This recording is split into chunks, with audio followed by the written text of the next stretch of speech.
Bonjour, bienvenue à Parole au CNB. Donc, j'ai le plaisir aujourd'hui d'accueillir Jean-Rémy Bure. Bonjour Alexandre. Bonjour Jean-Rémy. Donc, Jean-Rémy, parle-nous un petit peu de ton parcours dans le métier CNB. Alors mon parcours, il est déjà un peu ancien, il est déjà fait, mais j'ai commencé dans le domaine des rémunérations. Puis ensuite, on se diversifie vers la partie avantages sociaux, régime de frais de santé, prévoyance essentiellement sur la France. À ce moment-là aussi, j'ai eu la chance de pouvoir être DRH de siège, donc avec cet ancrage opérationnel. Donc ça, c'était très intéressant parce que ça permet de gérer et de voir opérationnellement comment les cadres collectifs que l'on met en place en rémunération ou en protection sociale ont une incidence sur la vie des gens. Genre, est-ce qu'ils comprennent de quoi on parle? Ce qui n'est pas gagné, toujours.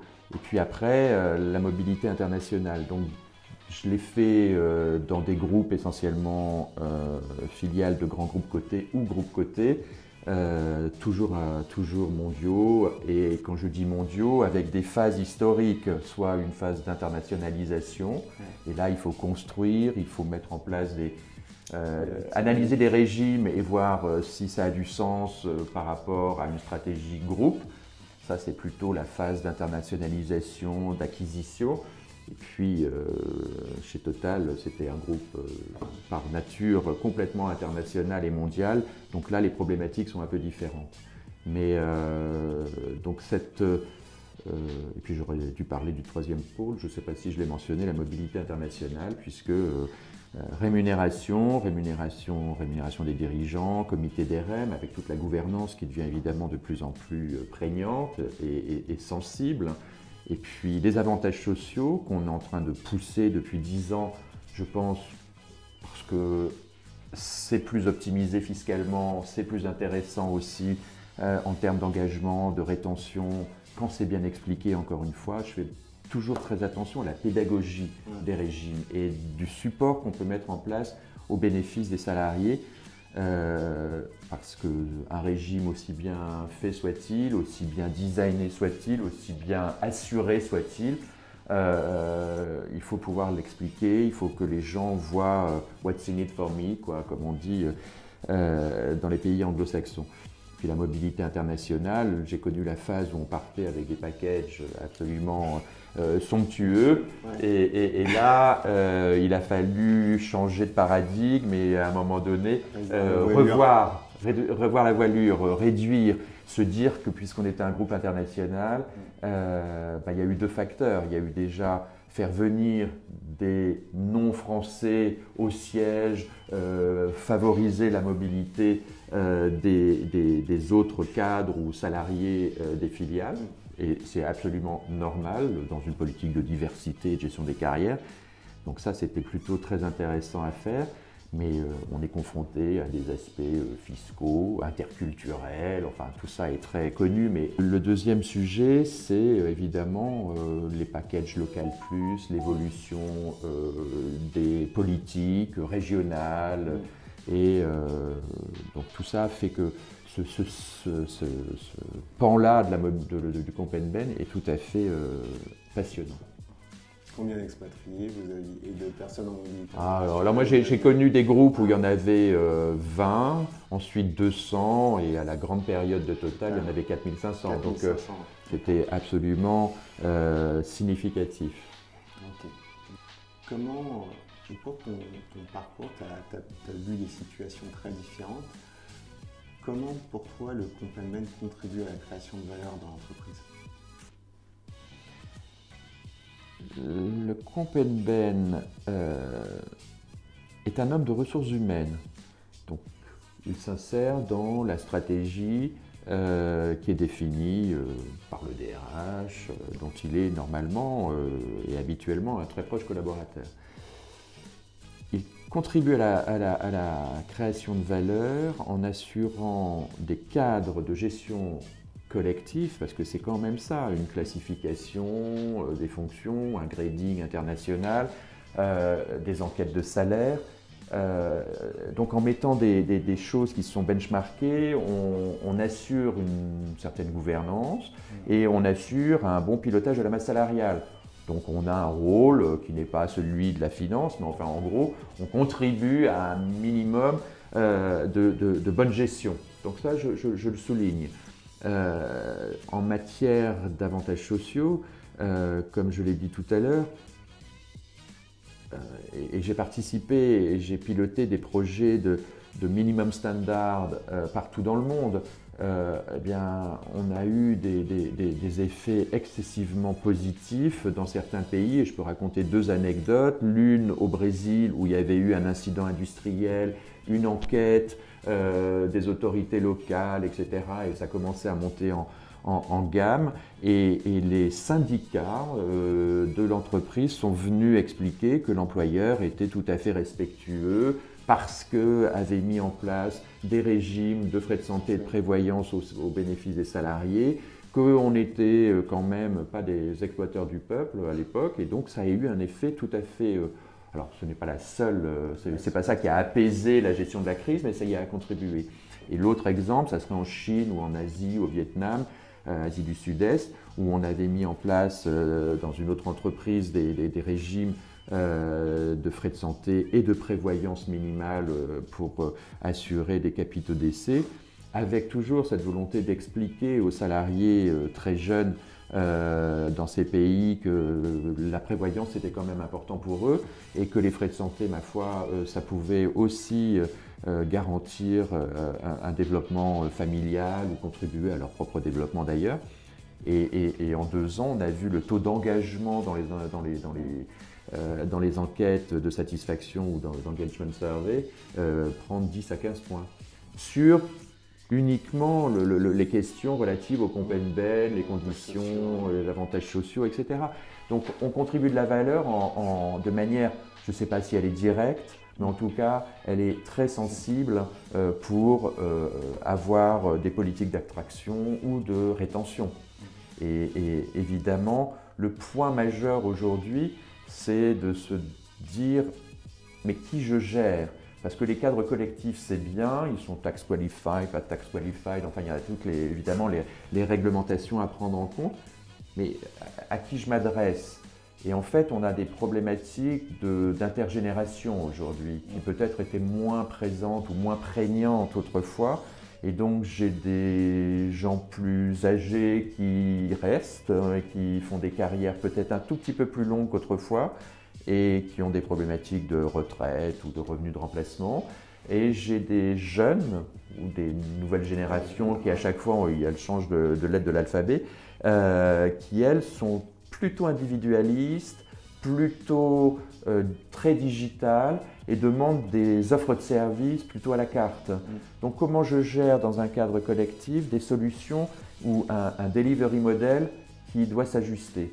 Donc on a parlé ça fait 20 ans, 25 ans qu'on parle de cafétéria plan, le truc qui existe, mais je crois beaucoup aujourd'hui à l'expérience, oui, plutôt anglo-saxonne en l'occurrence, ou asiatique, d'apporter du conseil, de l'assistance individualisée, alors qu'elle soit digitale, sur la gestion des flux financiers dans l'épargne salariale, parce que ça aussi on n'en a pas parlé, ou de l'actionnariat, donc comment, en fonction de mon profil, je dois placer mes ressources, mes actions ou mon épargne. C'est le Financial Advisor ou le Financial Chatbot, ça existe. On a fermé tous les plans à prestations définies qui faisait que tout le monde attendait évidemment son taux de remplacement à 66% du dernier salaire ou de la moyenne des derniers salaires. Aujourd'hui, on est sur des defined contribution, des plans à cotisation définie. Le risque d'investissement, le risque, il est supporté par le salarié. Comment faire en sorte que dans un marché volatile, il puisse comprendre et être un acteur lui-même de ce que l'entreprise lui offre? C'est toujours le lien, je pense, pour créer de la valeur entre l'intelligence du design et la pédagogie au niveau individuel. Ça, je pense que c'est la clé du succès, ou en tout cas un des critères d'un bon CNB, je pense. Donc c'est ce que je passe au message pour les jeunes générations quand je les vois. Merci. Euh, Comment tu vois la fonction évoluer et imaginons qu'on se retrouve en 2032, quel rôle tu vois pour la fonction? Alors, il y a beaucoup de permanence, quoi qu'on dise. Donc on fera toujours sur les thématiques rémunération, avantages sociaux et mobilité internationale. D'accord. Je pense que la gouvernance, les contraintes de reporting auront pris une nouvelle dimension. Je ne sais pas laquelle, mais quand on voit au niveau européen, au niveau national, les obligations en matière d'égalité de rémunération entre les genres, etc. Aujourd'hui, on demande de faire et d'assurer l'indice Pénicaud en France, très bien, mais on a aussi la volonté de montrer aux investisseurs ou aux agences de notation non financière que l'on est un employeur responsable, que l'on est un employeur de choix. Et donc là, en matière de rémunération et d'égalité de rémunération, il y a des systèmes et il y a des prestataires qui travaillent pour nous aider à sortir des ratios d'égalité en faisant des régressions multiples pour évidemment évacuer l'impact du diplôme, l'impact d'un certain nombre de choses. Très bien. Mais dans le modèle que j'avais connu, on disait un homme, une femme. Il y avait aussi l'option non genrée ou non binaire. Donc demain, on peut imaginer toutes sortes de reporting nouveaux qui correspondront soit à une attente sociétale, soit à une règle de gouvernance. Donc je pense que cette partie-là, sur la gouvernance, le reporting, les obligations de croiser un certain nombre d'éléments vont se renforcer. Alors la bonne nouvelle, c'est qu'on sera plus outillé, voilà, on peut l'espérer, et donc il va falloir alors la digitalisation, etc., on en parle, et il faut le faire. Donc la question est, le profil du CNB de demain, il sera peut-être plus geek, ou en tout cas plus technique qu'aujourd'hui. Où il est peut-être, comme moi, plus littéraire et juriste. Mais oui, et je pense que le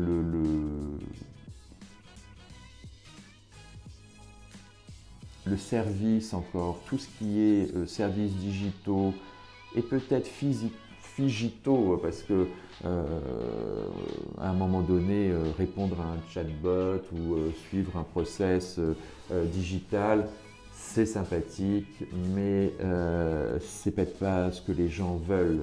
Donc la possibilité de rencontrer quelqu'un, d'avoir un conseil en face à face, alors avec la précaution que l'employeur ne peut pas donner des orientations sur la gestion financière, etc. C'est tout à fait sensible. Donc des collaborations avec des extérieurs, avec des sociétés spécialisées, etc. Oui, ça j'y crois beaucoup.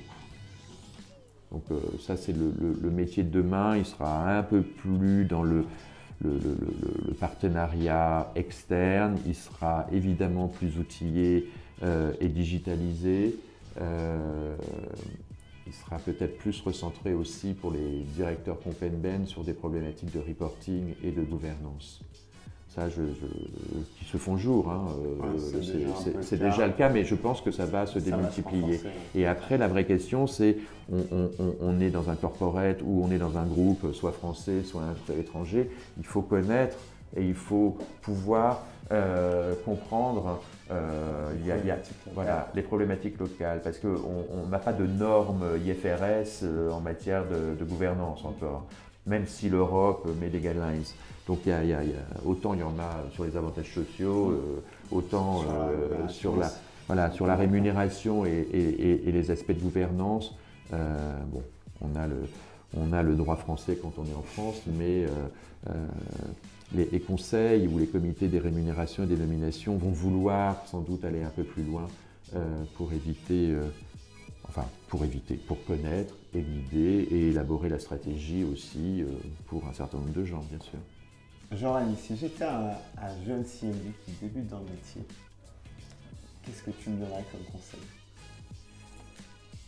Alors, premièrement, le jeune CNB, il aura vraisemblablement fait un parcours de CNB, un master ou une formation diplômante. Donc normalement, il arrive avec un bagage sur le marché beaucoup plus important que les gens de ma génération qui ont voilà, non, mais et avec avec les partenaires externes, les courtiers, les conseils, les cabinets de rémunération et toutes les problématiques. Donc le gars arrive sur le marché ou débute. Alors la première chose, c'est que, encore une fois, il va gérer des problématiques collectives au bénéfice d'individus. Et donc ce lien, il est pour moi mais absolument essentiel. Donc il ne faut pas qu'il perde quitte peut-être dans son passage à faire justement, et je reboucle avec ce qu'on disait au début, un passage vers l'opérationnel RH pour bien comprendre comment, quand on reçoit quelqu'un en entretien, quand on accueille quelqu'un qu'on recrute, eh bien on est capable de lui parler de la prévoyance et de la santé, ce qui aujourd'hui évidemment est quasi pas le cas, ou de l'épargne salariale et des fonds d'investissement que l'on offre. Et pourquoi c'est intéressant et sans doute peut-être plus intéressant que d'autres entreprises. Je m'aperçois que les HRBP, les jeunes HRBP sont peut-être des très bons HRBP, mais alors connaissent rien, ou en tout cas très très peu, au domaine de la prévoyance, de la santé, de l'épargne et des problématiques, je ne parle même pas de l'actionnariat salarié. Donc beaucoup de modestie, certes, une compétence certainement plus affûtée qu'autrefois pour les débutants, mais encore une expérience pour faire le lien avec le domaine des ressources humaines. Et puis ensuite, j'ai donné des cours et des TD pendant assez longtemps dans des instituts. Ce qui était très amusant, c'était de voir une espèce d'anthropomorphisme. Enfin, le français pense que le régime de frais de santé tel qu'il l'a étudié ou l'a appris est forcément le même, ou en tout cas qu'on va retrouver le même type de design partout. En fait, non. On peut avoir un plan ambulatoire ou d'hospice en dentaire et optique. Ce sont des add-ons, il faut souscrire, il y a des process d'enrollment chaque année, alors qu'un régime collectif à adhésion obligatoire, c'est un standard. Ben non, ce n'est pas un standard. Quand on pourra peut-être encore trouver des pays où il n'y a pas d'assureur. Enfin, si on a la chance de travailler dans un groupe international, on veut assurer tel type de prestations, et puis il n'y a pas d'assureur en décès parce que le marché n'est pas mature, ou on ne veut pas travailler peut-être avec tel assureur qui ne serait pas suffisamment solvable, parce qu'il y a ça aussi, dans les appels d'offres, il y a plein de choses à regarder. Donc le jeune CNB, il faut qu'il y aille avec sa fougue, avec ses talents de geek, mais qu'il apprenne bien qu'il est au service d'un collectif et d'individus. Parce que sinon, il va être juste perdu dans les sphères. Donc c'est ça moi, mon conseil aux jeunes CNB. Ok, merci. Si tu devais résumer le Compagnement en un mot, pour toi, le Compagnement, c'est le meilleur métier du monde. Le meilleur métier du monde. Non, parce qu'il est à la croisée du droit du travail, du droit de la sécurité sociale, ou des droits, de la fiscalité. Donc, quand on est CNB, on est obligé d'être à la fois un peu financier. Moi, j'ai eu la chance d'avoir des équipes d'actuaires sans l'être. J'ai beaucoup appris avec eux et grâce à eux pour travailler avec la finance. La mobilité internationale, c'est le croisement de toutes ces compétences. Et le droit de la rémunération, c'est très lié à la gouvernance. Donc en fait, c'est très riche et c'est ça. C'est un très beau métier, je crois. tout à fait d'accord avec toi. Ok, bah écoute, merci beaucoup Jean-Rémy. Avec plaisir Alexandre, Partagé. merci de l'invitation. À bientôt pour un prochain Parole de CNI.